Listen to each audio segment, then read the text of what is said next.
Welcome to day 4 of the 12 Days of Christmas series. We created this video series to help you get clear on what's really holding you back from the life that you want. I'm Ivana Robinson, certified life and leadership coach and one half of Reclaim the Retreat. I specialize in helping clients own what it is that they want and give fewer fucks about what other people think about it. And I am the other half of Reclaim the Retreat. My name is Adelia Borchade. I am a financial confidence coach. I help Black women navigate the intersection between travel and finance so that they can live a life that they love. I love it. So the theme for this video series is 1 year from now. So 1 year from now, if your life were more fulfilling, what would be different? And when you are thinking about how to make your life better as you define it, right, more fulfilling, as we're using that word, one of the good questions to start with is, if money didn't matter, how would you be spending your time? What would I be doing? Who would I be with? Giving all of that some thought is generally going to give you at least a certain amount of insight as to what it is that really is lacking in your life, or that you maybe just need a little more of. I like that question. Although I like it with a caveat. Okay. A lot of what people talk where they're like, oh, do what you love, you do what you love, you'll never work a day in your life, blah, blah, blah. No, sometimes a job is a job. And a job pays you money so you can do the stuff you love. So that's my little caveat piece. Can I caveat your caveat? Okay. I definitely agree with that your job does not need to be your passion by any means, but it does need to meet your needs, whatever those needs are. Yes. So if it is, right, you are doing work that you're passionate about and making change, and maybe it's in that like nonprofit-y space, so maybe you're not making all the money you would like to be making, but like you feel good day to day, that's valid, right?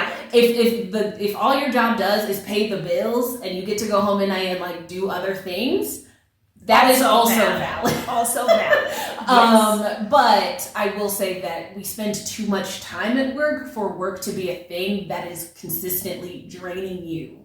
Absolutely.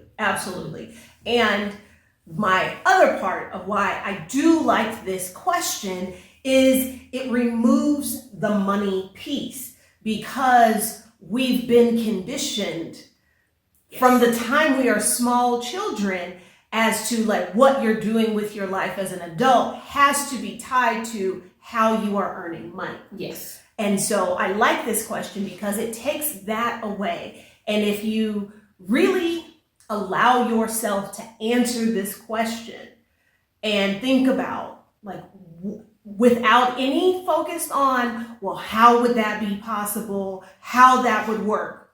No, you just answered the question, based off of, this is what I want to do. This is what I would do, how I want to feel. I think that's like the first step into unlocking a whole lot of stuff. Yes, definitely. I think especially as the work part is concerned, we have more options than I think we sometimes give ourselves credit for. I had a client who wanted to travel, did not like her job very much. And when I asked her this question, her whole thing was like, well, I wouldn't be working. And I'm like, girl, I get you. Okay. Like I understand that like we're not necessarily dreaming of labor in that way. And yet we live in the world that we live in. We live under this capitalist society. So you are not financially independent to a point where you can opt out of working totally, right? I get that might be the ideal. And so when I was talking to her about it, the example I gave was kind of with myself of like, even if I didn't get paid to be a coach, quote unquote, I was already talking to people about like, what is it you want to be doing? And like, how do you make that happen? And helping people reframe things. I'm a little bit nosy. I want to know what's going on. I want to know what's happening. And coaching is just one way in which I was able to turn a skill and an interest into a way in which I can make money. But I think we get so tied up in like, well, this is the thing that I studied, and this is the job title that I have held, and therefore that is what it means. When in reality, like, there's so many ways to use the skills, and I know you got skills that you have. It's how we think about them, or thinking about the things that we enjoy. It does not mean necessarily like monetizing a hobby, but can you find a role that allows you to play into your strengths in that way and the things that you actually enjoy? Yes. So what we want you to do is to really free yourself of kind of those kinds of limits we often put on ourselves when you contemplate this question. And, you know, if you need to write down your responses, that's low-key what I did. Yeah. I did it in OneNote, but same thing. Qualifies. Yeah. If you want to write those down or have them someplace that you can reflect on them, I think the next thing is to kind of look at, this is what in optimal situation, this is what I'd be doing, how I would be feeling, and how does that compare to your current life in the way that you are living. And again, if you want to list out, like, this is how I feel, these are the things I'm doing, I think it is really powerful to then compare those two. Yeah. In our last video, we talked a lot about how to identify your core values. And this is where that comes into play of how are your values showing up in your day-to-day, right? How you're spending your time, who you're spending your time with. If you can't easily make lines between those things, there's probably some change that needs to happen for sure. And I think it is also a valid use of your time, that as you're looking, if there is a disconnect between those two lists, digging a little deeper as to why that disconnect exists. Yeah.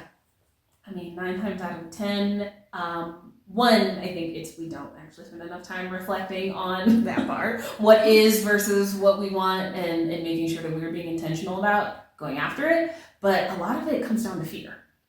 People are scared, right? We're scared of the unknown, right? What's going to happen? We are scared of failing, of being rejected. Like, it's that idea of like, what if this goes wrong? As well as what other people think, right? What are they going to say?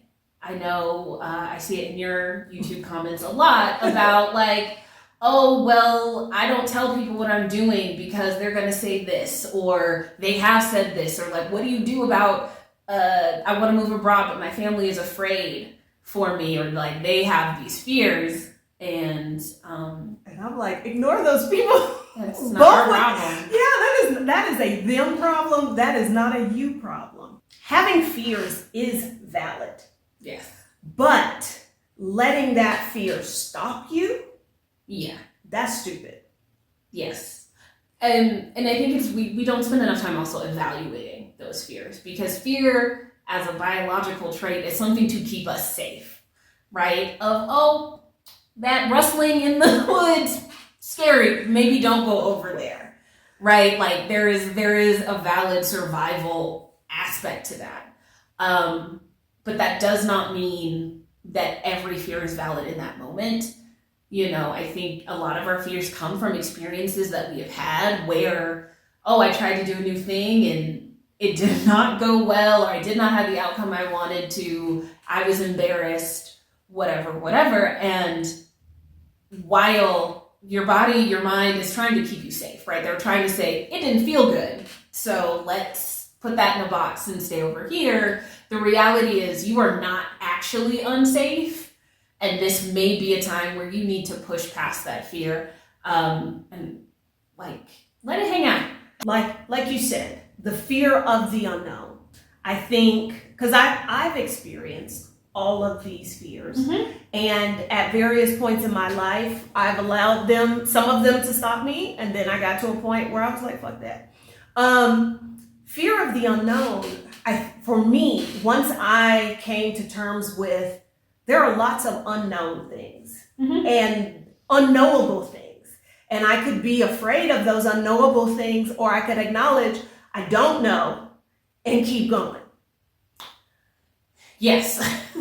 Like, I think it's that negativity bias, confirmation bias, that we remember the things that don't feel good way more than we remember our triumphs.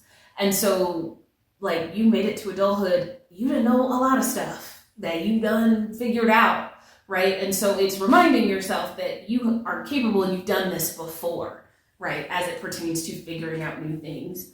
What often comes up in my client sessions is also the idea that this idea of certainty is false. it is a complete lie, but we believe in certain certainties and use those to like guide how we navigate the world. Yeah. And it's all a lie. I mean, if COVID taught you anything, is that you don't know, right? You went to work on Monday, and then Tuesday they shut everything down, and we didn't know what was happening, and so the idea that like because today was the way that it was, or last week has been the same, that tomorrow will automatically be that, I think lulls us into this false sense of certainty when we know that things change at the drop of a dime all the time.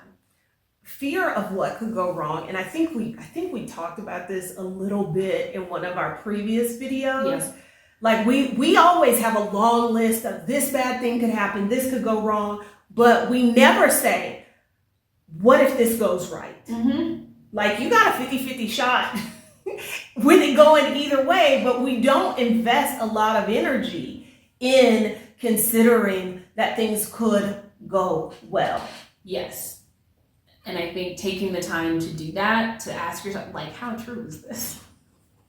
Is very helpful. I also think leaning into the what could go wrong, because we stop at a like this bad thing could happen, when in reality, okay, so that bad thing happens, then what? Exactly. Like what, and so what, right? And really getting to the root of what it is that we are afraid of. And at least in experience, I think you will find it is not actually quite as scary when you name it, right?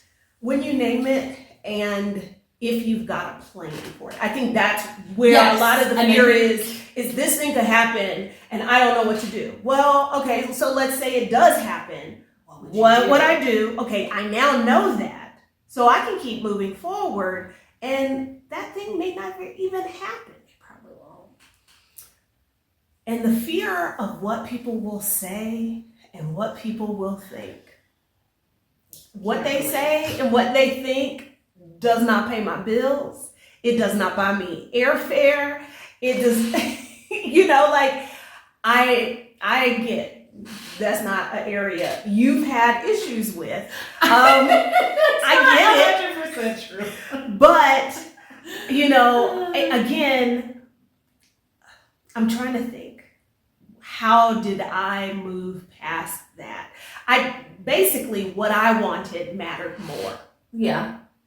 I think for me, it was also realizing that I could do everything that was going to make me quote unquote look good. But if I was unhappy and unsatisfied every day, like they're not living with that, whether I win or lose, right? My family, the other people I may be holding up and revering, like they're not living with the results or the outcome of me living my life in this way. I am. And so if I'm not good with that, then something needs to change. Letting fear stop you from doing something